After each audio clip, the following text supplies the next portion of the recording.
Hi friends, welcome back to my channel. ఈరోజు topic వచ్చేసి మే 8 current affairs video. So ఎవరైనా మన ఛానల్ని కొత్తగా చూస్తున్నట్టయితే ప్లీజ్ సబ్స్క్రైబ్ చేసుకోండి, లైక్ చేయడం మాత్రం అస్సలు మర్చిపోదు.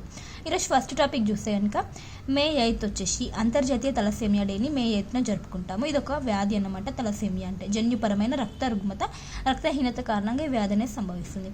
సో థీమ్ చూస్తే కనుక together for thalassemia, uniting communities, prioritizing patients వచ్చేసి 2025 ఇయర్కి గాను థీమ్ అన్నమాట. నెక్స్ట్ కరెంట్ అఫైర్, ప్రపంచంలో భూతాపానికి అంటే గ్లోబల్ వార్మింగ్కి ప్రపంచంలో ఉన్నటువంటి కుబేర్లే కారణం అన్నట్టు ఒక జర్నల్లో ప్రచురించడం జరిగిందనమాట. ఆ జర్నల్ పేరు వచ్చేసి నేచర్ క్లైమేట్ చేంజ్ జర్నల్లో ప్రచురించారు. ఇక్కడ ఏంటంటే ప్రపంచంలో మూడింట రెండు వంతుల భూతాపానికి ప్రపంచ కుబేర్లే కారణం అంట. అందులో వచ్చేసి ప్రపంచంలో ఉన్నటువంటి 10% శ్రీమంతులు ఈ భూతాపానికి గ్లోబల్ వార్మింగ్కి కారణమవుతున్నట్టు ఈ జర్నల్లో ప్రచురించడం జరిగింది. నెక్స్ట్ కరెంట్ అఫైర్, ఇకపై పర్షియన్ సింధు శాఖ పేరు వచ్చేసి అరేబియన్ సింధు శాఖగా పిలవాలని అమెరికా నిశ్చయించడం జరిగిందనమాట. త్వరలోనే అధికారికంగా తెలపడం జరుగుతుంది. సో ఇప్పుడు పర్షియన్ సింధు శాఖ యొక్క పేరుని అరేబియా సింధు శాఖగా మారుస్తున్నారు. Next current affair, world police summit 2025. ఈ సమ్మిట్ వచ్చేసి మే 13 నుంచి 15 మధ్యలో దుబాయ్ పోలీసుతో ఈ సమ్మిట్ని నిర్వహిస్తున్నారు. ఇందులో వచ్చేసి ఒక విభాగంలో హైదరాబాద్ నార్కోటిక్ ఎన్ఫోర్స్మెంట్ వింగ్కి WPS పురస్కారం, వరల్డ్ పోలీస్ సమ్మిట్ యొక్క పురస్కారం అనేది లభించింది అనమాట. ఎవరికి? హైదరాబాద్ నార్కోటిక్ ఎన్ఫోర్స్మెంట్ వింగ్కి లభించింది. ఏ విభాగంలో అంటే ఎక్సలెన్స్ ఇన్ యాంటీ నార్కోటిక్ విభాగంలో ఈ హైదరాబాద్కి చెందినటువంటి ఈ ఎన్ఫోర్స్మెంట్ వింగ్కి తొలి స్థానం అనేది లభించడం జరిగింది. ఇక్కడ థీమ్ చూస్తే కనుక beyond the batch envision the next era of policing వచ్చేసి థీమ్ అన్నమాట. నెక్స్ట్ కరెంట్ అఫైర్, యునెస్కో నుంచి వైదొలిగిన నికరాగ్వా దేశం. యునెస్కో నుంచి ఈ దేశం వచ్చేసి ఎగ్జిట్ అవ్వడం జరిగింది. సో ఎందుకు అంటే మనం రీసెంట్గా చూస్తే పత్రికా స్వేచ్ఛా దినోత్సవం మే 3న జరుపుకుంటాం కదా. సో ఆ రోజున అవార్డు అనేది ఇవ్వడం జరుగుతుంది, ప్రెస్ ఫ్రీడమ్ అవార్డు అనేది ఇవ్వడం జరుగుతుంది. సో ఈ నికరాగ్వా దేశానికి చెందినటువంటి ఒక లా ప్రెమ్సా అనే పత్రికకి ఈ అవార్డు ఇవ్వడం కారణంగా యునెస్కో నుంచి ఈ నికరాగ్వా దేశం వచ్చేసి ఎగ్జిట్ అవుతున్నట్టు తెలపడం జరిగింది. సో ఇక్కడ యునెస్కో చూస్తే కనుక 1945లో స్థాపించడం జరిగింది. హెడ్ క్వార్టర్ వచ్చేసి పారిస్లో ఉంది. Next current affair, humanitarian assistance and disaster relief HADR ఒక విన్యాసం. ఏ రెండు దేశాల మధ్య విన్యాసం జరుగుతుందంటే భారత్ అండ్ మాల్దీవులు, ఈ రెండు దేశాల మధ్య ఒక జరిగే విన్యాసం. ఇది తొలి విన్యాసం అన్నమాట. భారత్ మాల్దీవుల మధ్య జరుగుతున్నటువంటి తొలి HADR విన్యాసం. సో నేమ్ గుర్తుంచుకోండి, humanitarian assistance and disaster relief విన్యాసం పేరు. సో ఇది వచ్చేసి మే 4 నుంచి 10 మధ్యలో మాల్దీవులు వేదికగా ఈ విన్యాసం అనేది జరుగుతుంది. అండ్ ఇక్కడ ఏంటంటే రక్షణ మరియు సముద్ర సహకారం బలోపేతం కొరకు ఈ రెండు దేశాల మధ్య విన్యాసం అనేది జరుపుతున్నారు. Next current affair, exercise desert flag 10 వచ్చేసి ఏప్రిల్ 21 నుంచి మే 8 వరకు జరిగింది ఈ విన్యాసం. ఇది వచ్చేసి ఎవరు నిర్వహించారంటే యునైటెడ్ అరబ్ ఎమిరేట్స్కి వైమానిక దళం ఈ విన్యాసాన్ని నిర్వహించడం జరిగింది. సో ఇది వచ్చేసి బహుళ దేశాల వైమానిక విన్యాసం, అంటే చాలా దేశాలు అనేవి ఇందులో పాల్గొంటాయి. టోటల్గా 12 దేశాలు ఇందులో పాల్గొన్నాయి. సో అందుకే దీన్ని బహుళ దేశాల వైమానిక విన్యాసం అంటారు. ఇందులో భారతదేశం కూడా పాల్గొనింది అన్నమాట.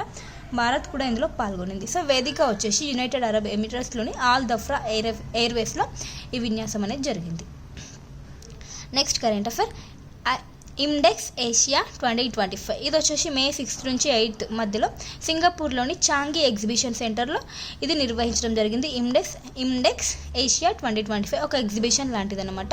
సో ఇందులో వచ్చేసి భారత్ అండ్ సింగపూర్ పాల్గొనడం జరిగింది. ఇందులో భారత్ అండ్ సింగపూర్ మధ్య ఇందులో వచ్చేసి భారత్ నుంచి INS కిల్తాన్ అనే నౌక పాల్గొనడం జరిగింది. ఈ ఎగ్జిబిషన్లో INS కిల్తాన్ అనే భారత్ నౌక ఇందులో పాల్గొనడం జరిగింది. నెక్స్ట్ కరెంట్ అఫైర్, ఆయుష్ మంత్రిత్వ శాఖ ఆధ్వర్యంలో ఏంటంటేది అరుదైన ఆయుర్వేద గ్రంథాలు ఏవైతే ఉంటాయి, ఆయుర్వేదానికి సంబంధించిన గ్రంథాలని పునరుద్ధరించే ఒక కార్యక్రమాన్ని చేపట్టడం జరిగింది. ఏ మినిస్ట్రీ ఆధ్వర్యంలో అంటే ఆయుష్ మంత్రిత్వ శాఖ ఆధ్వర్యంలో. ఎవరు ఈ కార్యక్రమాన్ని చేపడుతున్నారంటే CCRAS అనే సంస్థ. ఇక్కడ CCRAS అని చూస్తే కనుక central council for research in ayurvedic sciences అనే సంస్థ ఆయుర్వేద గ్రంథాల పునరుద్ధరణ అనే ఒక ప్రోగ్రామ్ని చేపడుతుంది. అంటే గ్రంథాలని ఏవైతే ఆయుర్వేద గ్రంథాలు ప్రాచీన కాలంలో ఉంటాయో వాటిని పునరుద్ధరించే కార్యక్రమాన్ని చేపడుతుంది. ఇందులో భాగంగా 2 గ్రంథాలని పునరుద్ధరించడం జరిగింది.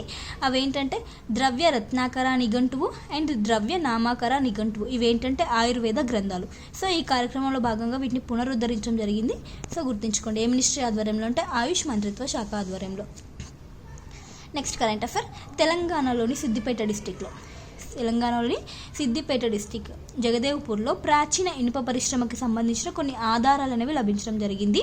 ఇనుప పరిశ్రమకి అంటే ఆ కాలంలో ఇనుప పరిశ్రమ కూడా ఉంది అన్నట్టు దానికి సంబంధించిన ఆధారాలు కనిపించడం జరిగింది అనమాట. ఎక్కడ అంటే సిద్దిపేటలోని కొలిమిగడ్డలో ఈ ఆధారాలు లభించాయి అనమాట. ఇందులో ఏంటి లభించాయంటే ఇనుప రాళ్ళు అండ్ కొన్ని విగ్రహాలు, మమ్మాయి దేవత విగ్రహం అండ్ వీరభద్రుడి విగ్రహం అనేది ఇక్కడ జగదేవ్పూర్లో లభించడం జరిగింది.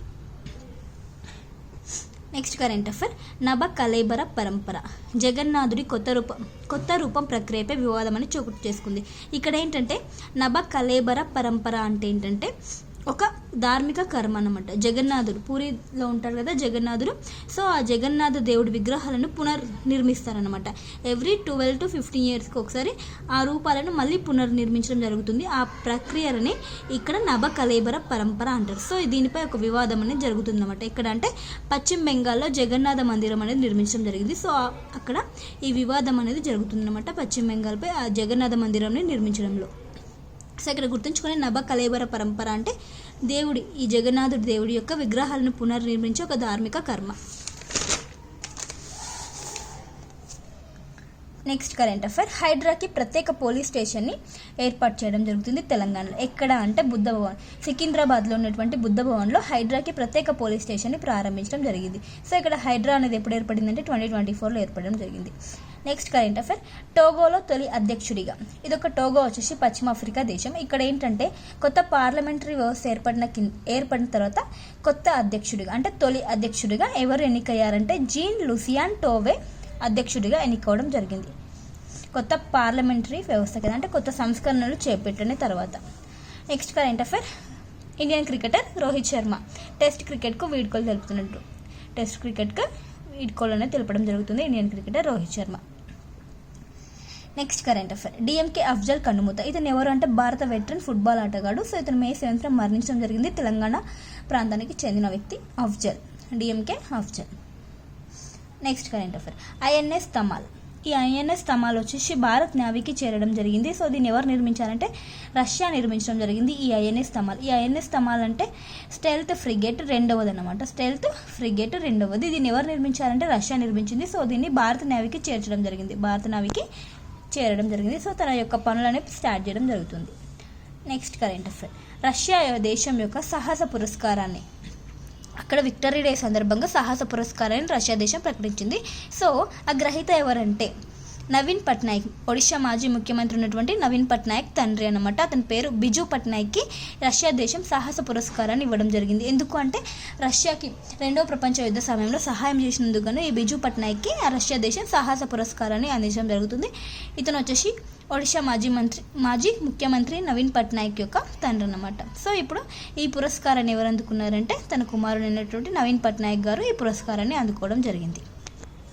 సో ఇవన్నీ ఫ్రెండ్స్ ఈరోజు ఇంపార్టెంట్ కరెంట్ అఫైర్స్. వీడియో నచ్చితే ప్లీజ్ లైక్ చేయండి, షేర్ చేయండి, అలాగే సబ్స్క్రైబ్ చేసుకోవడం మాత్రం అస్సలు మర్చిపోద్దు. Thank you for watching. Bye by.